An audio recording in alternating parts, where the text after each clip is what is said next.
অনেক অনেক বছর আগে পাহাড় ও নদে ঘেরা এক বিস্তৃত ভূখণ্ডে ছিল একটি সমৃদ্ধ রাজ্য।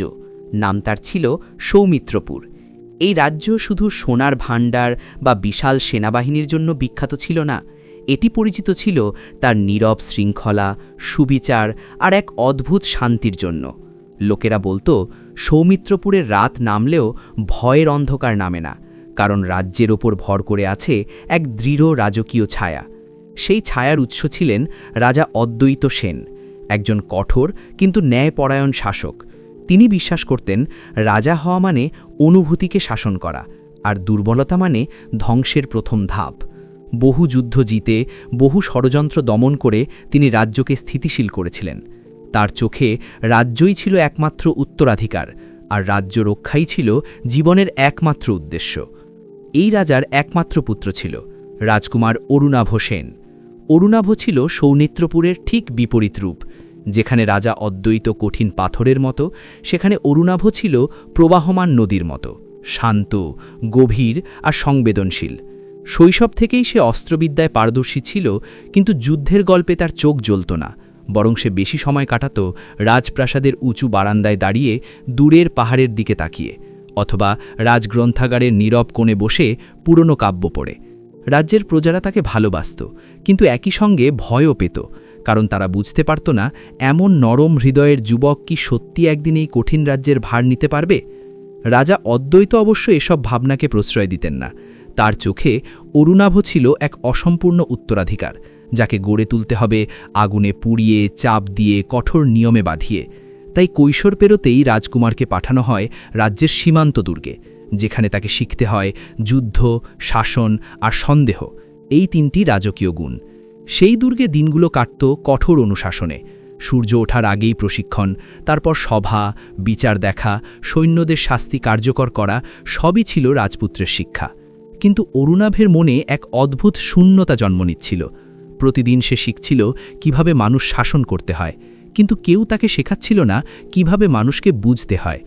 এক সন্ধ্যায় সীমান্ত দুর্গের উঁচু প্রাচীরের উপর দাঁড়িয়ে সে দূরের অরণ্যের দিকে তাকিয়েছিল। সূর্য তখন অস্ত যাচ্ছিল, আকাশ লালচে হয়ে উঠছিল। সেই সময়ই তার জীবনে প্রথমবার এমন একটি ঘটনা ঘটে যা ধীরে ধীরে তার ভাগ্য, তার রাজ্য এবং তার পরিচয় সব কিছু বদলে দিতে শুরু করে। দূরের পথ ধরে আসছিল এক ছোট কাফেলা, কয়েকজন বণিক, কিছু ঘোড়া, আর তাদের সঙ্গে হাঁটছিল এক তরুণী। তার পরনে ছিল সাধারণ ধূসর বসন, মাথায় কোনো অলংকার নেই, কিন্তু তার চলার ভঙ্গিতে ছিল এমন এক স্থিরতা যা অরুণাভের চোখ এড়াতে পারল না। সে জানত না কেন, কিন্তু সেই মুহূর্তে তার মনে হলো এই দৃশ্যটা সে বহু আগে কোনো অজানা স্বপ্নে দেখেছে। অরুণাভ জানত না এই এক ঝলক দেখাই একদিন তাকে রাজ্য ছাড়তে বাধ্য করবে। পরদিন সকালে অরুণাভ সেই তরুণীর কথা ভুলতে পারল না। রাজদরবারের কাজে মন বসছিল না, অস্ত্রচর্চায় হাত ভারী লাগছিল। সে বারবার প্রাচীরের দিকে তাকাচ্ছিল, যেন সেই ধূসর বসনের মেয়েটি আবার ফিরে আসবে। কিন্তু কাফেলাটি ইতিমধ্যে দুর্গ পেরিয়ে অরণ্যের ভেতর ঢুকে পড়েছে। অবশেষে সে নিজেই নিজের উপর বিরক্ত হল। একজন রাজপুত্র হয়ে এমন সামান্য বিষয় মন কাঁপছে কেন, এই প্রশ্নটাই যেন তাকে তাড়া করছিল। তবু তার বুকের ভেতর এক অদ্ভুত টান জন্ম নিয়েছে, যাকে সে কোনো যুক্তি দিয়ে থামাতে পারছে না। সন্ধ্যায় দুর্গপ্রধান সেনানায়ক বীরেশ্বর তাকে জানালেন সেই কাফেলাটি পাশের গ্রাম চন্দ্রবনে গিয়ে থেমেছে। গ্রামটি অরণ্যের কিনারায়, সাধারণ মানুষ, কাঠুরে আর ভেষজ বিক্রেতাদের বসতি। কথাটা শোনার পর অরুণাভের বুকের ভেতর যেন কেউ আলো জ্বালিয়ে দিল। সে কিছু না বলে মাথা নাড়ল, কিন্তু সিদ্ধান্ত তখনই তার ভেতরে জন্ম নিতে শুরু করেছে। রাত গভীর হলে সে রাতচিহ্নহীন সাধারণ পোশাক পরল, কোমরে শুধু একটি ছোট্ট ছুরি। রাজপুত্র নয়, আজ সে শুধু এক পথিক। দুর্গের পেছনের গোপন ফটক দিয়ে বেরিয়ে পড়ল সে, এমন এক পথে যেখানে প্রহরীর চোখও কম যায়। তার মনে অদ্ভুত ভয় ছিল, আবার অদ্ভুত উত্তেজনাও। এই প্রথম সে কোনো আদেশ ছাড়া, কোনো দায়িত্ব ছাড়া নিজে কিছু করতে যাচ্ছে।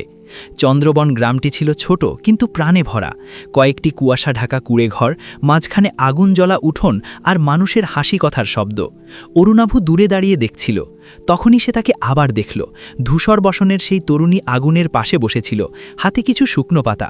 আগুনের আলোয় তার মুখটা পরিষ্কার দেখা যাচ্ছিল। সে অপরূপ সুন্দরী ছিল না, কিন্তু তার চোখে ছিল এক গভীর শান্তি, যেন সে পৃথিবীর অনেক কিছু দেখেছে, অনেক কিছু বুঝেছে। অরুণাভের মনে হলো এই চোখে মিথ্যা থাকার কথা নয়। সে ধীরে এগিয়ে গেল। গ্রামের লোকেরা তাকে তেমন গুরুত্ব দিল না, একজন পথিক ভেবে। আগুনের কাছে এসে সে থামল। তরুণী তার দিকে তাকালো, এক মুহূর্ত চুপ করে রইল, তারপর শান্ত গলায় বলল, তুমি পথ হারিয়েছ? এই একটি প্রশ্নে অরুণাভ যেন থমকে গেল। কি উত্তর দেবে সে? বলবে সে একজন রাজপুত্র, নাকি বলবে সে শুধু একজন মানুষ যে নিজের ভেতরটা হারিয়ে ফেলেছে? সে বলল, হ্যাঁ, একটু। তরুণী হালকা হাসল। পথ হারানো সবসময় খারাপ নয়, অনেক সময় এতে মানুষ নিজের আসল জায়গাটা খুঁজে পায়। এই কথাটা অরুণাভের বুকের ভেতর কোথাও আঘাত করল। এতদিন রাজসভায়, যুদ্ধক্ষেত্রে, গুরুদের কাছে সে অনেক কথা শুনেছে, কিন্তু এমন সহজ কথায় এত গভীর সত্য সে আগে শোনেনি। সে জানতে চাইল, তোমার নাম কি? নীরা, সে বলল। আমি ভেষজ সংগ্রহ করি, এই অরণ্যকে যে আমার ঘর। অরুণাভ নিজের নাম বলল না, শুধু বলল সে দূর থেকে এসেছে। তারা আগুনের পাশে বসে কথা বলতে লাগল, অরণ্যের কথা, পথিকদের গল্প, মানুষের দুঃখের কথা। নীরা বলল রাজ্যগুলো কতটা দূর থেকে সাধারণ মানুষের জীবন নিয়ন্ত্রণ করে, আর মানুষ কতটা নীরবে সব সহ্য করে। অরুণাভ চুপ করে শুনছিল, প্রতিটি কথাই যেন তার বুকের ভেতর জমে থাকা প্রশ্নগুলোর জবাব দিচ্ছিল। সে বুঝতে পারছিল এই মেয়েটি শুধু তার চোখে ধরা পড়েনি, সে তার চিন্তাকেও নাড়িয়ে দিচ্ছে। রাত গভীর হলে সে ফিরে যাওয়ার জন্য উঠল। নীরা বলল, আবার দেখা হবে তো?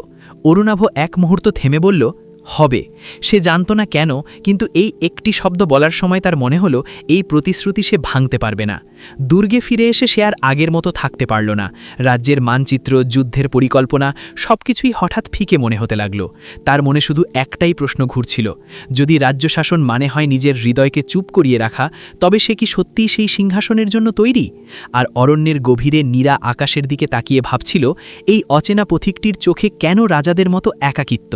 এরপরের কয়েকদিন অরুণাভ যেন দুই জগতের মাঝে আটকে পড়ল।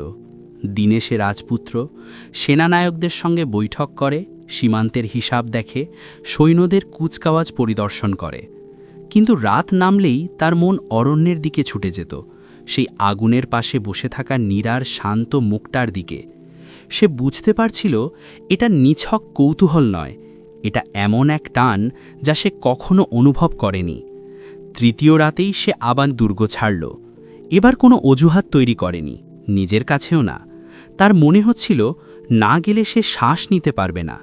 চন্দ্রবনে পৌঁছে সে নীরাকে পেল কুয়োর পাশে, জল তুলছিল। তাকে দেখেই নীরা থেমে গেল, যেন আগে থেকেই জানত সে আসবে। চোখে বিস্ময় ছিল না, ছিল শুধু এক ধরনের নিশ্চয়তা। তুমি আবার পথ হারিয়েছ? নীরা হালকা কৌতুকে বলল। অরুণাভ ধীরে মাথা নাড়ল। হয়তো এবার আমি পথ খুঁজতে এসেছি। সেই রাত তারা আরও দীর্ঘ সময় কথা বলল। নীরা বলল তার জীবনের গল্প, কিভাবে ছোটবেলায় যুদ্ধের সময় তার পরিবার গ্রাম ছেড়ে পালাতে বাধ্য হয়েছিল, কিভাবে রাজাদের লড়াই সাধারণ মানুষের জীবন ভেঙে দেয়, আর কিভাবে অরণ্য তাকে বাঁচতে শিখিয়েছে। তার কণ্ঠে কোনো অভিযোগ ছিল না, ছিল শুধু বাস্তবতা। অরুণাভ চুপচাপ শুনছিল, আর প্রতিটি কথায় তার নিজের শিক্ষা, নিজের বিশ্বাসগুলো প্রশ্নের মুখে পড়ছিল। এরপর থেকে অরুণাভ প্রায়ই আসতে লাগল। কখনো ভেষজ সংগ্রহে নীরাকে সাহায্য করত, কখনো অরণ্যের ভেতর দিয়ে হাঁটত। সে দেখল নীরা কিভাবে আহত পথিকের ক্ষত সারায়, কিভাবে ক্ষুধার্তকে খাবার দেয়, অথচ বিনিময়ে কিছু চায় না। রাজপ্রাসাদের জাঁকজমকপূর্ণ দান খয়রাতের চেয়ে এই নীরব সহানুভূতি তাকে অনেক বেশি নাড়া দিল। ধীরে ধীরে তাদের কথায় নীরবতা আসতে শুরু করল, কিন্তু সেই নীরবতা অস্বস্তিকর ছিল না। এক সন্ধ্যায় অরণ্যের ধারে বসে নীরা হঠাৎ বলল, তুমি সাধারণ মানুষ নও। অরুণাভ চমকে তাকাল। কেন? তোমার চোখে দায়িত্বের ভার। নীরা শান্ত গলায় বলল, যে মানুষ নিজের জন্য বাঁচে তার চোখে এমন ভার থাকে না। অরুণাভ প্রথমবার সত্যটা বলতে চাইল, বুকের ভেতরটা ভারী হয়ে উঠল। অনেকক্ষণ চুপ করে থেকে সে বলল, যদি জানো আমি কে, তুমি কি আমাকে আগের মতোই দেখবে? নীরা তার দিকে তাকালো গভীরভাবে। আমি মানুষকে তার নাম দিয়ে দেখি না, সে বলল। আমি দেখি সে কেমন করে অন্যের কষ্ট বুঝতে পারে। এই কথায় অরুণাভ বুঝে গেল তার পরিচয় এখানে গুরুত্বহীন, আর এই গুরুত্বহীনতাই তাকে সবচেয়ে মুক্তি দিচ্ছে। কিন্তু দুর্গে সবকিছু এমন ছিল না। সেনানায়ক বীরেশ্বর লক্ষ্য করছিলেন রাজপুত্র বদলে যাচ্ছে, তার সিদ্ধান্তে দ্বিধা, তার চোখে অস্থিরতা। খবর পৌঁছল রাজা অদ্বৈতের কানে। তিনি দূত পাঠিয়ে অরুণাভকে রাজপ্রাসাদে ফিরতে আদেশ দিলেন। সৌমিত্রপুরে ফিরে এসে অরুণাভ বাবার সামনে দাঁড়াল। রাজা অদ্বৈতের চোখে কঠোরতা, কণ্ঠে শীতলতা। শুনছি তুমি রাতের পর রাত দুর্গ ছেড়ে যাচ্ছ, তিনি বললেন। রাজপুত্রের এমন আচরণ মানায় না। অরুণাভ চুপ করে রইল। মনে রেখো, রাজা বললেন, তুমি শুধু নিজের নও, তুমি এই রাজ্যের ভবিষ্যৎ। এই কথাটা অরুণাভ বহুবার শুনেছে, কিন্তু আজ তার মনে হল এই ভবিষ্যৎ কি তার নিজের ইচ্ছার সঙ্গে কোনোদিন মিশেছে। সেই রাতেই সে আবার অরণ্যে গেল। নীরাকে সব কিছু বলল। সে কে, তার বাবার আদেশ, তার নিজের দ্বন্দ্ব। কথা বলতে বলতে তার কণ্ঠ ভারী হয়ে এলো। আমি জানি না, সে বলল, আমি রাজা হব না মানুষ হয়ে থাকব। নীরা চুপ করে তার কথা শুনল। তারপর ধীরে বলল, কেউ তোমাকে মানুষ হতে নিষেধ করছে না। প্রশ্ন হল, কোন জীবনের দায়িত্ব নিতে পারবে? এই প্রশ্নের কোনো সহজ উত্তর ছিল না, কিন্তু সেই রাতেই অরুণাভ বুঝতে পারল এই প্রশ্ন এড়িয়ে যাওয়া আর সম্ভব নয়। পরের দিনগুলো অরুণাভের জন্য আরও কঠিন হয়ে উঠল। রাজপ্রাসাদের প্রতিটি দেওয়াল যেন তার দিকে তাকিয়ে প্রশ্ন করছিল, সে কোথায় যাচ্ছে, কি চায়। রাজা অদ্বৈত তার ওপর নজর বাড়ালেন। সভায় তাকে আগের চেয়ে বেশি কথা বলতে বলা হলো, সিদ্ধান্তে অংশ নিতে বাধ্য করা হলো, যেন রাজ্য নিজেই তাকে শক্ত করে বেঁধে ফেলতে চাইছে। একদিন রাজসভায় এক গুরুতর সংবাদ এলো। সীমান্তের কাছে বিদ্রোহের গুঞ্জন, কিছু গ্রাম কর ও শ্রমের বিরুদ্ধে ক্ষুব্ধ। সেনানায়কেরা বললেন, শক্ত হাতে দমন না করলে রাজ্যের নিয়ম ভেঙে পড়বে। রাজা অদ্বৈত অরুণাভের দিকে তাকিয়ে বললেন, এই বিদ্রোহ দমন করবে তুমি। রাজা হতে হলে শিখতে হবে কখন কঠোর হতে হয়। অরুণাভের বুক কেঁপে উঠল। তার চোখের সামনে ভেসে উঠল চন্দ্রবনের মুখগুলো, নীরার বলা কথাগুলো, রাজাদের যুদ্ধ কিভাবে সাধারণ মানুষের জীবন ভাঙে। সে ধীরে বলল, যদি কথা বলে সমাধান করা যায়। কথা দুর্বলদের অস্ত্র। রাজা অদ্বৈত কেটে বললেন, রাজ্য টিকে থাকে ভয়ে। এই বাক্যটাই যেন অরুণাভের ভেতরে কিছু ভেঙে দিল। সে বুঝে গেল বাবার সঙ্গে তার পার্থক্য শুধু চিন্তার নয়, দৃষ্টিভঙ্গির, জীবনের অর্থের। তবু আদেশ অমান্য করল না। সে সেনাবাহিনী নিয়ে সীমান্তের দিকে রওনা হল, কিন্তু সেখানে গিয়ে সে যুদ্ধের নির্দেশ দিল না। সে গ্রাম প্রধানদের ডেকে কথা বলল, তাদের অভিযোগ শুনল। দেখল তারা বিদ্রোহী নয়, তারা ক্লান্ত। করের বোঝা, খাজনার অত্যাচার, সেনাদের রূঢ় ব্যবহার সব মিলিয়ে তাদের আর কিছু বলার ছিল না। অরুণাভ সেই দিন এক সাহসী সিদ্ধান্ত নিল। সে কর কমানোর প্রতিশ্রুতি দিল, কিছু সৈন্যকে শাস্তি দিল, আর রাজ্যের পক্ষ থেকে ক্ষমা ঘোষণা করল। বিদ্রোহ থেমে গেল, রক্তপাত ছাড়াই। কিন্তু এই খবর যখন সৌমিত্রপুরে পৌঁছাল, রাজা অদ্বৈত ক্রুদ্ধ হলেন। তিনি এটাকে দুর্বলতা হিসেবে দেখলেন, দয়া নয়। অরুণাভ ফিরে আসতেই তাকে সিংহাসন কক্ষে ডাকা হল। রাজা দাঁড়িয়েছিলেন, হাতে রাজদণ্ড। তুমি আমার আদেশ অমান্য করেছ, তিনি বললেন। রাজপুত্রের এই অধিকার নেই। অরুণাভ শান্ত গলায় উত্তর দিল, আমি রাজ্য বাঁচিয়েছি। না, রাজা বললেন, তুমি রাজ্যকে প্রশ্ন করতে শিখিয়েছ। এই কথার পর সভাকক্ষ নিস্তব্ধ হয়ে গেল। রাজা ঘোষণা করলেন, অরুণাভকে 1 মাসের জন্য সব রাজকীয় দায়িত্ব থেকে সরিয়ে দেওয়া হচ্ছে। এটা শাস্তি, কিন্তু এর চেয়েও বড় ছিল অপমান। সেই রাতেই অরুণাভ অরণ্যে গেল। নীরাকে সব বলল। তার কণ্ঠে হতাশা, চোখে ক্লান্তি। আমি যা করি তাতেই ভুল। আমি রাজা হলে আমাকে অন্য কিছু হতে হবে। নীরা অনেকক্ষণ চুপ করে রইল।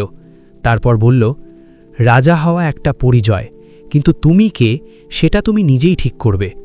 প্রশ্ন হল, তুমি কি এমন কিছু হতে চাও যা হতে গিয়ে নিজের ভেতরটা হারিয়ে ফেলবে? এই কথায় অরুণাভের চোখ ভিজে উঠল। সে প্রথমবার স্বীকার করল, আমি তোমাকে হারাতে চাই না। নীরা ধীরে তার দিকে তাকালো। আমি কোনো রাজ্যের জন্য নয়, আমি শুধু চাই যে মানুষটাকে আমি চিনি সে যেন বেঁচে থাকে। এই রাতেই অরুণাভের মনে এক ভয়ঙ্কর অথচ পরিষ্কার চিন্তা জন্ম নিল। যদি রাজ্য আর মানুষ হওয়া একসঙ্গে সম্ভব না হয়, তবে তাকে একটি বেছে নিতে হবে। পরের সপ্তাহে রাজা অদ্বৈত ঘোষণা করলেন, অরুণাভের বিয়ে ঠিক করা হবে এক শক্তিশালী প্রতিবেশী রাজ্যের রাজকন্যার সঙ্গে। এটা রাজনীতির প্রয়োজন, জোটের প্রশ্ন। সবাই সমর্থন করল। অরুণাভ চুপ করে দাঁড়িয়েছিল। তার মনে হচ্ছিল এই সিদ্ধান্তে তার শেষ দরজাটাও বন্ধ হয়ে যাচ্ছে। সেই রাতেই সে চন্দ্রবনে গেল। নীরার সামনে দাঁড়িয়ে বলল, আমার সময় ফুরিয়ে আসছে। নীরা কিছু বলল না, শুধু আকাশের দিকে তাকালো, যেখানে তারা জ্বলজ্বল করছিল। কিছু পথ আছে যেখানে গেলে ফিরে আসা যায় না। অরুণাভ জানত সে ঠিক এমনই এক পথের সামনে দাঁড়িয়ে। বিয়ের ঘোষণা হওয়ার পর সৌমিত্রপুরে উৎসবের প্রস্তুতি শুরু হয়ে গেল। প্রাসাদের দেয়াল সাজানো হলো, দূতেরা পাঠানো হলো দূর দূরান্তে। কিন্তু সেই আনন্দের ভেতরে অরুণাভ যেন একা হয়ে পড়ল। প্রতিটি হাসির শব্দ তার কানে আঘাত করছিল, প্রতিটি প্রদীপের আলো তার চোখে অন্ধকার লাগছিল। সে বুঝে গিয়েছিল এই রাজ্য তার জন্য উৎসব করছে, কিন্তু তার আত্মা এখানে নেই। শেষ রাতে সে রাজপ্রাসাদের ছাদে দাঁড়িয়েছিল। নিচে পুরো শহর ঘুমাচ্ছে। এই শহরের প্রতিটি ইঁট, প্রতিটি মানুষ তার ভবিষ্যতের অংশ হওয়ার কথা ছিল। অথচ আজ সে প্রথমবার নিজেকে প্রশ্ন করল, আমি কি কখনো সত্যিই এখানে ছিলাম? ভোরের আগে সে বাবার কক্ষে গেল। রাজা অদ্বৈত তখন জেগেছিলেন। হয়তো তিনিও দেখছিলেন এই রাত বদলের রাত। অরুণাভ মাথা নত করে বলল, পিতা, আমি রাজ্য ছাড়তে চাই। রাজা অদ্বৈত চমকে উঠলেন না, শুধু দীর্ঘশ্বাস ফেললেন। কার জন্য? অরুণাভ উত্তর দিল না, শুধু বলল, নিজের জন্য। দীর্ঘ নীরবতার পর রাজা বললেন, আমি ভেবেছিলাম রাজ্যই সব, কিন্তু হয়তো ভুল ছিলাম। আমি রাজ্য বাঁচাতে গিয়ে মানুষটাকে হারিয়েছি। আজ তুমি মানুষটাকে বাঁচাতে গিয়ে রাজ্য ছাড়ছ। তিনি রাজদণ্ড নামিয়ে রাখলেন। যাও, কিন্তু মনে রেখো, যে রাজ্য তুমি ছেড়ে যাচ্ছ সে রাজ্য তোমাকে কোনো দিন ভুলবে না। অরুণাভ চোখ ভেজা অবস্থায় প্রণাম করল। কোনো অভিযোগ ছিল না, কোনো বিদ্রোহও না, শুধু এক গভীর নিঃশব্দ বিদায়। সে রাজচিহ্ন, মুকুট, অস্ত্র সব রেখে বেরিয়ে গেল। প্রাসাদের ফটক পেরোনোর সময় সূর্য উঠছিল। প্রহরীরা নীরবে মাথা নত করল। তারা বুঝেছিল আজ এক রাজপুত্র নয়, এক মানুষ হেঁটে যাচ্ছে। চন্দ্রবনে নীরা অপেক্ষা করছিল। অরুণাভকে দেখেই সে কিছু বলল না, শুধু তার হাতে হাত রাখল। সেই স্পর্শে অরুণাভ বুঝে গেল সে সঠিক পথেই এসেছে। বছর পেরিয়ে গেল। সৌমিত্রপুরে নতুন রাজা এলো, নতুন নিয়ম এলো। কিন্তু দূর অরণ্যের পাশে একটি ছোট আশ্রম গড়ে উঠল, যেখানে এক সময়ের রাজপুত্র মানুষকে চিকিৎসা করত, ন্যায় শেখাত, কথা বলত। লোকেরা জানত না তার আসল পরিচয়। তারা শুধু বলত, তিনি একজন ভালো মানুষ। আর নীরা, সে আর শুধু ভেষজ সংগ্রাহক রইল না, সে হয়ে উঠল সেই আশ্রমের প্রাণ, যার শান্ত চোখে এখনও অরণ্যের গভীরতা ছিল। কখনো কখনো দূর থেকে সৌমিত্রপুরের দিকে তাকিয়ে অরুণাভ ভাবত সে কি হারিয়েছে, কিন্তু তারপর নীরার দিকে তাকিয়ে বুঝত সে কি পেয়েছে। কারণ সে রাজ্য ছেড়েছিল প্রেমের জন্য, কিন্তু শেষ পর্যন্ত সে পেয়েছিল নিজেকে।